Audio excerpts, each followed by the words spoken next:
Alors, nous passons à la dernière question. Quatrièmement, on effectue le test suivant. On intervertit deux chiffres consécutifs distincts. Attention à ce mot, hein, distinct. Pourquoi? Parce que si on permute 2 fois le 3, rien ne va changer. Si on permute deux chiffres identiques, rien ne changera. Donc, on intervertit, ça veut dire qu'on permute deux chiffres consécutifs qui se suivent. Pourquoi qui se suivent? Parce qu'il y en a un qui sera de rang pair, l'autre de rang impair. C'est pour ça. Dans un numéro de 4 correct. Alors, je reprends. On effectue le test suivant. On intervertit, ça veut dire on permute deux chiffres consécutifs distincts dans un numéro de 4 correct. Et on vérifie si le numéro obtenu reste correct. On a trouvé une situation où ce n'est pas le cas, c'est-à-dire le numéro ne reste pas correct. Dans quel cas? Dans le cas où l'un des deux chiffres vaut 1.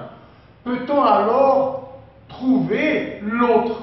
Alors je répète, on a trouvé une situation où ce n'est pas le cas. Ça veut dire le numéro, après la permutation, ne reste pas correct. Peut-on déterminer l'autre chiffre à part le 1? Alors, la réponse. Soit est le numéro correct de carte bancaire. Pour le simplifier, on va l'écrire avec les deux chiffres qui nous intéressent, 1 et A. Et tout à l'heure, on va permuter et faire A et 1. Alors, pour que le numéro soit correct, il faut que S soit congru à 0 modulo 10. Donc, on ne touche pas à la clé. La clé, la permutation, vous voyez, est effectuée ici. Rien d'autre ne change. Donc, la clé va rester. C'est important. Alors, calculons S. Premièrement, on va doubler le 1. Il va devenir 2. Quel est le reste de la division de 2 par 9? Ça fait 2. Après, on fait le total des nombres de rang pair. Il n'y a que le A. Tous les autres, c'est des zéros avec C, qui est le 16e. Donc, il est de rang pair. Donc, pour P, voilà P. C'est A plus C. A plus C. Et là, pour I, c'est seulement 2. Pourquoi? Parce qu'on double le premier nombre de rang impair, on le divise par 9, le reste est égal à 2, c'est le seul qu'il y ait. Parce que tous les autres, c'est des zéros. Alors, maintenant, vérifions si c'est congru à 0. Eh bien, on nous dit, le numéro, le premier, est correct. Donc, nous avons 2 plus A plus C. Oui, c'est congru à 0, modulo 10. Que va-t-il se passer maintenant si, au lieu de 1 puis A, on écrit comme chiffre d'abord A puis 1? Allez, calculons la somme S'. Alors, A, on va le doubler. Voilà. Et on va le diviser par 9.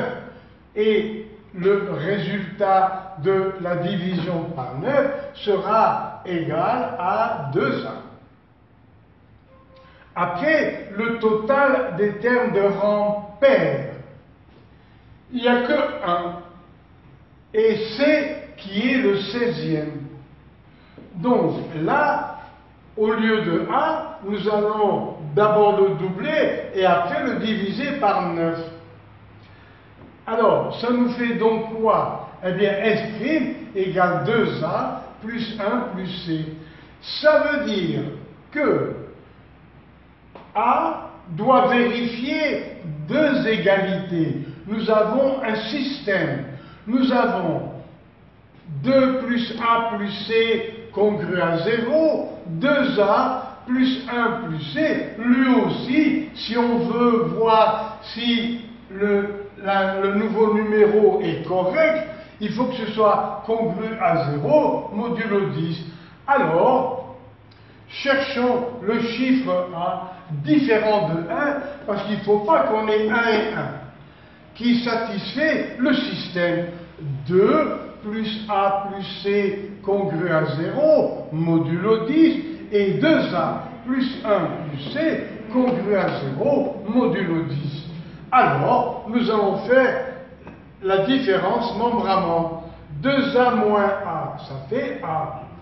1 moins 2, ça fait moins 1. Plus C moins C, ça fait 0.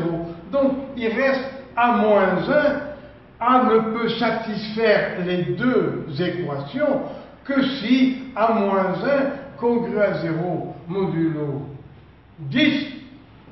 Mais alors, au secours, ça fait donc A congru, la seule valeur possible, la seule solution, c'est A congru à 1. Or, c'était interdit. A devait être absolument différent de 1.